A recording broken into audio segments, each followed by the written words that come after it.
పిచ్చి జోకు. ప్రసిద్ధ సమకాలీన చైనా రచయిత హా జిన్ కథకు నా తెలుగు అనువాదం. పిచ్చి జోకు.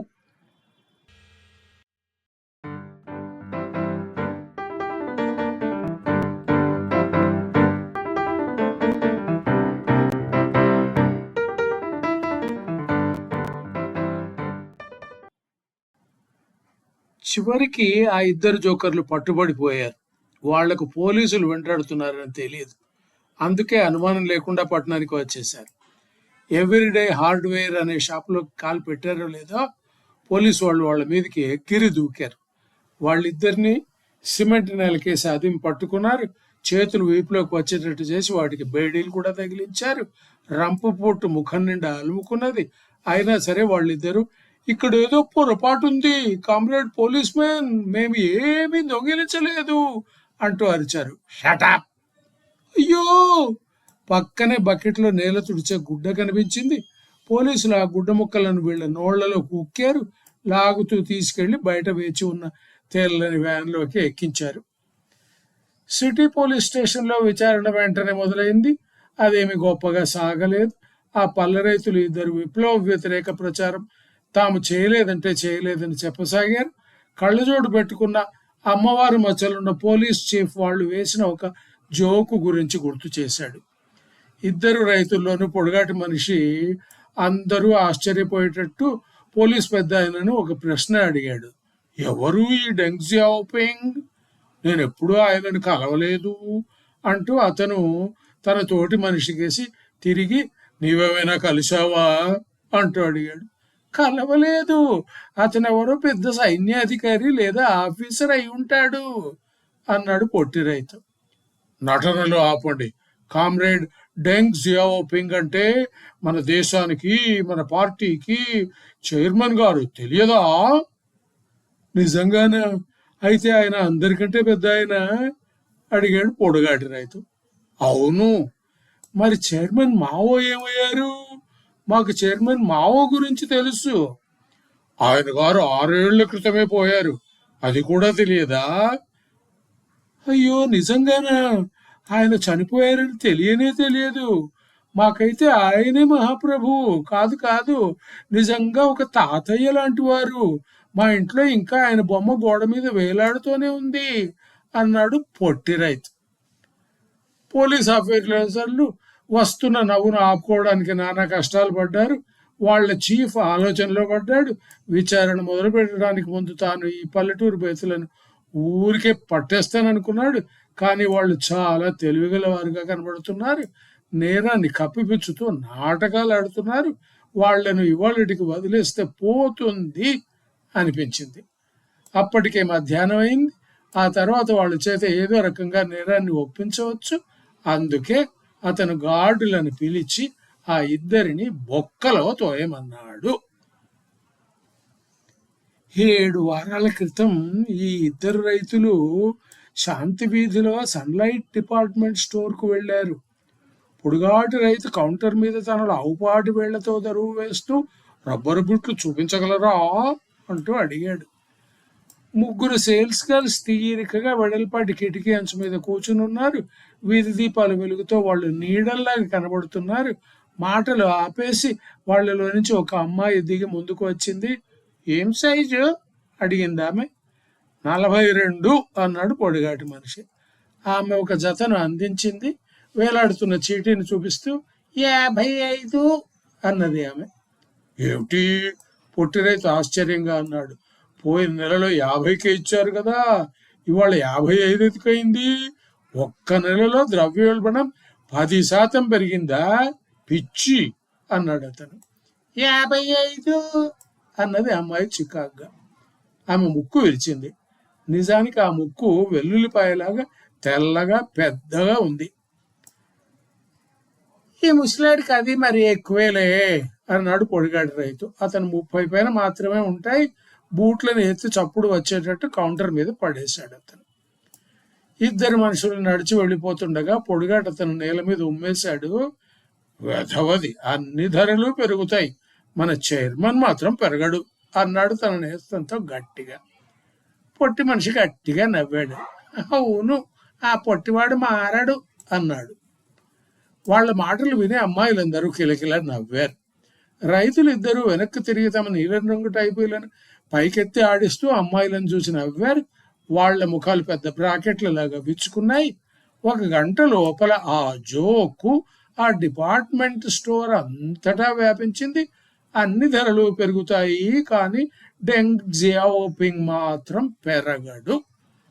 ఒక రోజులో నగరంలోని వేలాది మంది ఈ జోకు విన్నారు. దయ్యంలాగా జోకు అన్ని ఆఫీసులను, కార్ఖానాలను, హోటళ్లను, సినిమా హాళ్లను, సందులను, గొంతులను, రైల్వే స్టేషన్లను పట్టేసుకున్నది. 2 రైతులు పోలీస్ స్టేషన్ సెల్లో హాయిగా పడుకున్నారు. అక్కడ వారికి తేరగా జొన్న గంజి, ఉడికించిన గుమ్మడికాయ పులుసు దొరికినందుకు సంతోషంగా ఉంది. కానీ తాము చేసిన నేరం ఏమిటో మాత్రం వాళ్ళకి అంతు చిక్కలేదు. ఉదయం 9 గంటలైంది.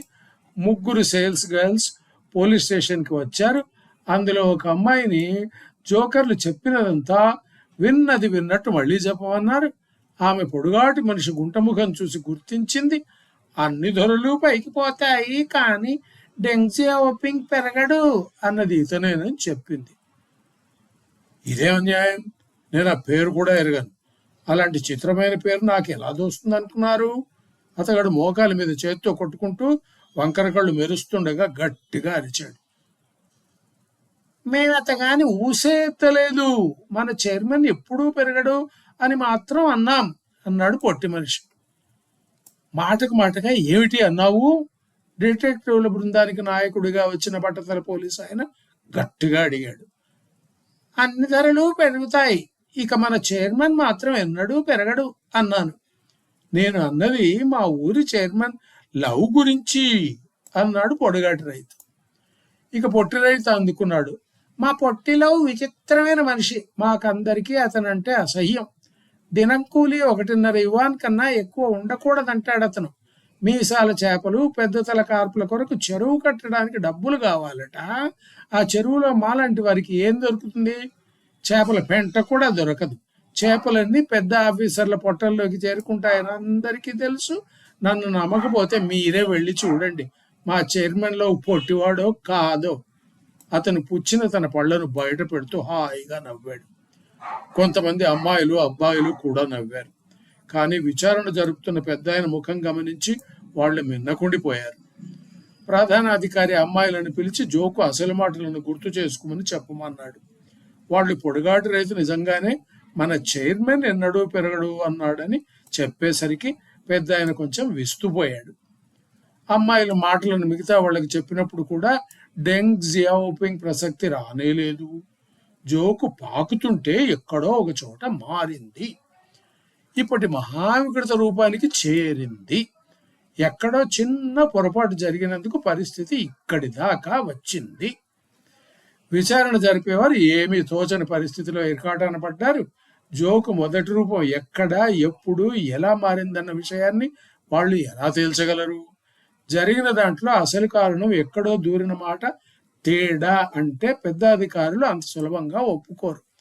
నేరం జరిగిందన్నది అందరికీ తెలిసిపోయింది. అయితే నేరం చేసిన వారు లేకుండా ఒక నేరం ఎలా జరుగుతుంది? ఆ మాట మార్చిన మనిషి ఆచూకీ తెలియకపోవచ్చు. అతను కావాలని ఆ పని చేసి ఉండకపోవచ్చు. అయినా సరే జోకు తాలూకు చివరి రూపానికి బాధ్యులంటూ ఎవరో ఒకరు ఉండాలి కదా. ఆ పరిస్థితిలో విచారణ ముందుకు సాగేదెలా? చీఫ్ వచ్చి రైతులను మళ్లీ సెల్లోకి పంపించాడు. ఊరి నుంచి చైర్మన్ లవ్ను పిలిపించాలంటూ ఒక జీపును పంపించాడు. చైర్మన్ లవ్ తీరును చూసి అందరూ ఆశ్చర్యపోయారు. గుండ్రని నుదురు, ఐవరీ లాంటి దంతాలు, బాణంలా తిరిగిన కనుబొమ్మలు, పెద్ద కళ్ళు, వాటి మీద పెద్ద కంటిపాపలు. అతను చిత్రంగా ఉన్నాడు. అతని ముఖం ఎంత అందంగా, ఎంత తెలివిగా ఉందో. అతను 3 అడుగుల 2 అంగుళాలు మాత్రమే ఉన్నాడు గనక సరిపోయింది. లేకుంటే సినిమా తార దిగి వచ్చాడని ఎవ్వరైనా అనుకుంటారు. పైగా అతని తీరు కూడా చాలా హుందాగా ఉంది. గొంతు మరీ గంభీరంగా ఉంది. అతను బాగా చదువుకున్న మనిషి అని అది చెప్పేస్తూ ఉన్నది. అంతటి పొట్టి దేహంతో కూడా అతను ఒక పెద్ద గ్రామానికి అధికారిగా కొనసాగుతున్నాడంటే ఆశ్చర్యం లేదు. మధ్యాహ్నం ఆయన పోలీస్ ప్రధానాధికారిని కలిశాడు. చూడండి కామ్రేడ్ చీఫ్, ఈ ఇద్దరు బడవలను తప్పక శిక్షించాలి, వాళ్లకు గుణపాఠం చెప్పాలి, లేకుంటే ఊళ్ళో ఉన్న 31,000 మందిని నేను ఎలా అదుపు చేయగలను? పల్లె ప్రాంతాల్లో లీడర్ను పట్టుకుని జోకులు వేస్తూ ఉంటే పని ఎలా కుదురుతుంది అన్నాడు ఆయన. నేను అర్థం చేసుకోగలను. వారం క్రితం ప్రాంత గవర్నర్ గారు మాకు ఫోన్ చేసి ఈ కేసు వ్యవహారం గురించి అడిగారు. బహుశా ఇప్పటికీ ఈ విషయం బెయిజింగ్లో కూడా ప్రచారంలో వచ్చి ఉంటుంది అన్నాడు చీఫ్. 2-10 నిమిషాలకు మళ్ళీ విచారణ మొదలైంది. గదిలో కాసేపు కూర్చున్న తర్వాత ఇద్దరు రైతులు తమను అన్యాయంగా కట్టిపెడేశారని వెంటనే వదిలిపెట్టాలని పట్టుబట్టారు.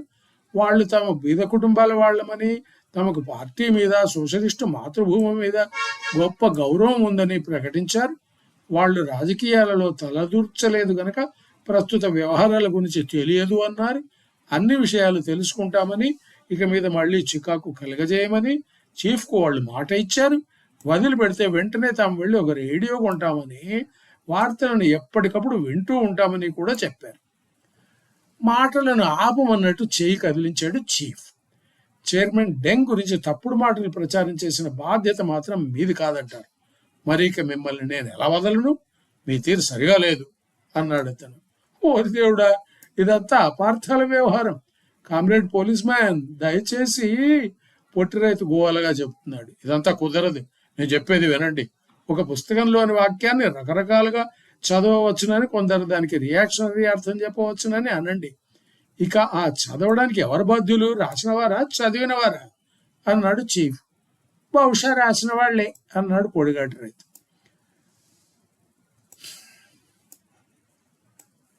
చీఫ్ కేక వేసి గార్డులను పిలిచాడు. వీళ్లను నగరం జైలుకు తీసుకుపోండి, రాజకీయ ఖైదీలతో పాటు బంధించండి అంటూ అతను తన కళ్ళజోడు తీశాడు. ముఖం ముడుచుకుంటూ కళ్ళజోళ్లను చొక్కా చేతుల మీద రుద్ది శుభ్రం చేసుకున్నాడు. నిజమే, మరి ఆ జోకర్లను గురించి అతను సరైన నిర్ణయం చేయలేకపోతున్నాడు. ప్రాంతీయ అధికారులకు ఈ కేసు గురించి ఎంతకాలం ఆసక్తి ఉంటుందో తెలియదు. అంతకాలం పాటు వాళ్ళిద్దరు జైల్లో ఉండవలసిందే. చైర్మన్ లావ్, మా మీద కనకరించాలి, పట్టుబడ్డ మనిషి దేవిరించాడు. ఇదంతా మీ మంచికే, ఇక మళ్ళీ అతి తెలివిగా మాట్లాడే ధైర్యం చేయకండి అన్నాడు లవ్. నిన్నంటాను, నీ తాతలను కూడా అంటాను పొట్టివాడా, పొట్టి రైతు అరిచాడు. అతను కాళ్లతో నేల మీద కొడుతున్నాడు. 4 పోలీసులు నడిచి వచ్చారు. బందీలను పట్టుకుని లాక్కుపోయారు.